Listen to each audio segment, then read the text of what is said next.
Staff Room Monologues, in association with the National Union of Teachers.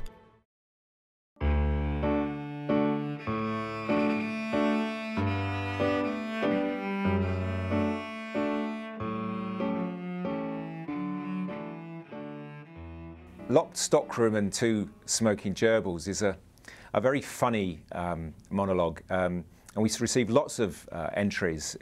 The monologues all had a great deal of humour in them. This one is about the new breed of executive headmaster, and it's written by a supply teacher from Sheffield, and I hope you enjoy it.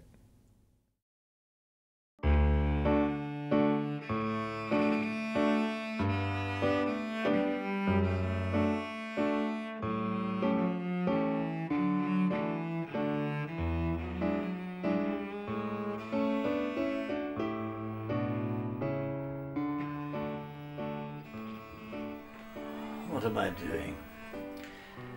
Why am I locked in the music storeroom, nursing a lump the size of Kilimanjaro? It's a good question. And to be honest, I don't know the answer.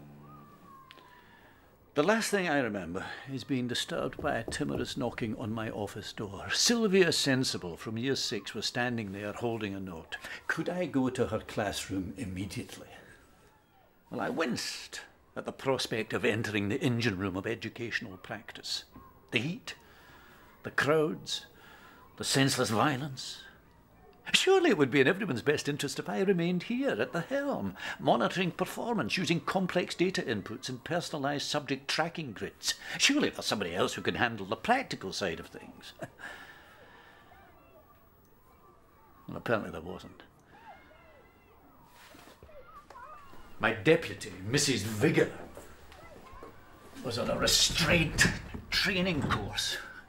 God help Mr. Vigor. And Miss Ernest, my learning mentor, had gone on a home visit with a community policeman and a social worker. Oh, and a chap from the RSPCA, just in case there was another pit bull involved. So, it was down to me. Ah, well, nobody said headship was going to be easy.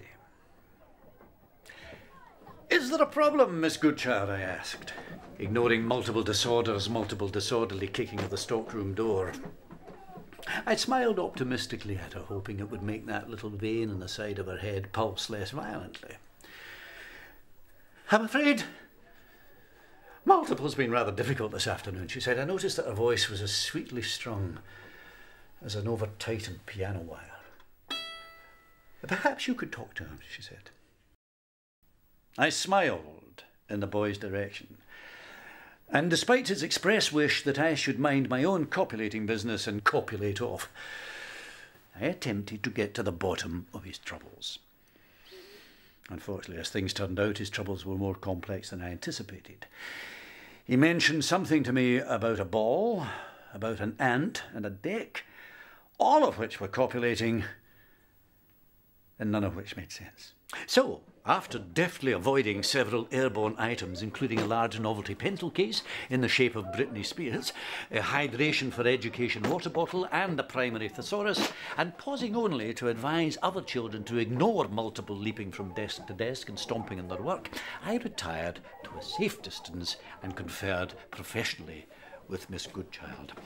As head teacher, I have to take a strategic view to see the bigger picture. It is all about vision. So what precisely caused this inappropriate classroom behaviour, I asked. Well, I took his ball from him and locked it in the stockroom, said Miss Goodchild. Well, was that wise, I asked? I mean, I know a ball being thrown around a classroom is not entirely conducive to educational practice, but it was a golf ball, said Miss Goodchild, and it wasn't being thrown. She showed me the golf club. Looked like a 3-iron. There were several hematomas, which is why I had to ban Anton Deck the Fourth, she added. Anton Deck the Fourth, I asked. Our class gerbils, she explained. He plays with them when he's been good. It's his reward. We're on our 4th pair. A 4th pair of gerbils, I asked. She nodded. But what happened to the other 3 pairs? Well, he tends to get a bit rough with them, she whispered. And at this point, I must have been unable to disguise my shock because she became rather defensive. Well, they're no less durable than guinea pigs, and they're a damn sight cheaper. I could just see multiple setting light to Anton Beck's cage through the keyhole. Smoke and orange flames are bursting forward, not to mention several high-pitched squeals. Are we properly engaging him, Miss Goodchild? After all, he has special needs. Are his needs being met in your differentiated lessons? Have you made reference to his personalised learning plan? Have you taken into account the fact that he's a kinesthetic learner? Does he have a pastoral support programme? Does he have a sticker chart? Does he have a time-out card? Does he have an egg timer? And has he taken his medication, Miss Goodchild? Miss Goodchild, please. Please, that is not setting a good example to the children. Please, Miss Goodchild, would you put the 3-iron down and move away from the desk? Just put the 3-iron down and... As luck would have it, the bell rang for playtime. And after a brief but noisy stampede, we were left alone. At least that's what I thought. The room went blissfully silent except for the gentle sound of Anton Deck IV scuffling playfully in the straw. Miss Goodchild placed the 3-iron on her desk. Her hands were shaking. She walked away from it. I began to follow her. Halfway across the classroom, she stopped and turned. She pointed a finger. Her mouth opened as though she was about to scream, and that's as much as I remember.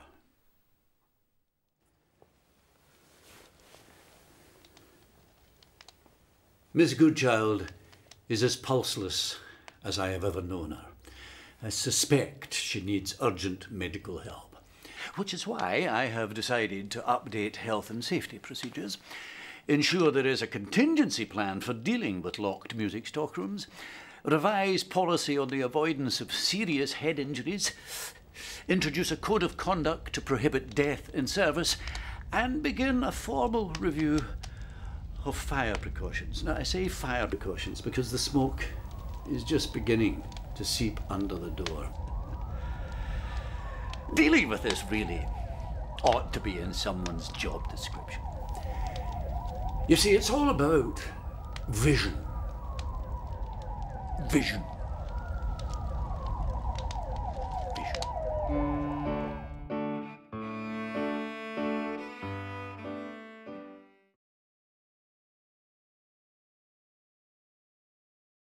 Well, my name's Steve Edison and I live in Sheffield, and I'm a supply teacher at the moment. I've just recently become a supply teacher, and I was a teacher at a school, particular school, for 17 years before that.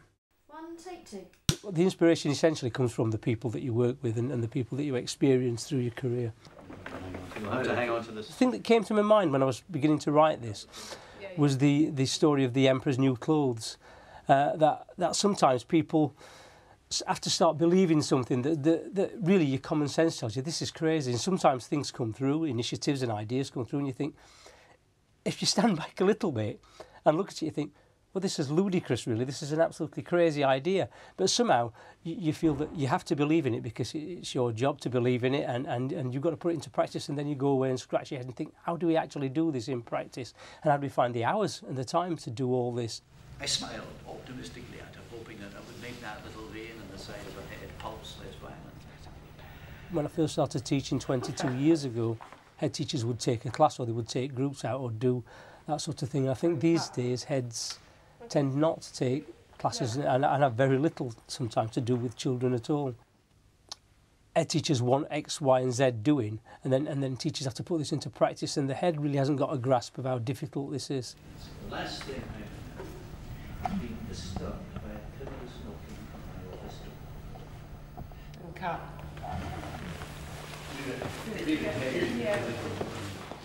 Sometimes you've got this idea that there are generals somewhere in the background sending you out to the front line, and somehow, and they've got really no idea of what you're going through, and somehow people are surviving in that situation. But a lot of us are casualties and are dragged back sometimes by colleagues. And I think sometimes when I'm doing things with other members of staff and colleagues, it's a little bit of that Dunkirk spirit in it. You're dragging people back from under the barricades with a bit of humour, a touch of humour here and there. One of the new breed, I think, the part.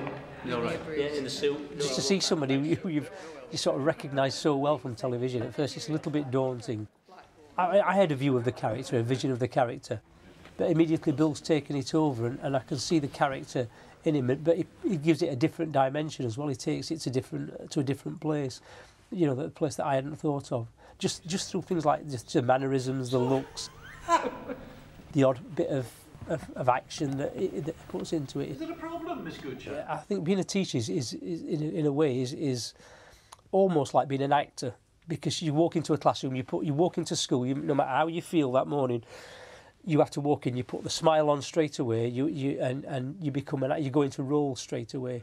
Oh yes, it's definitely a writer on set kind of a look. I think learning's not just about being an educator, but it's about educating yourself as well.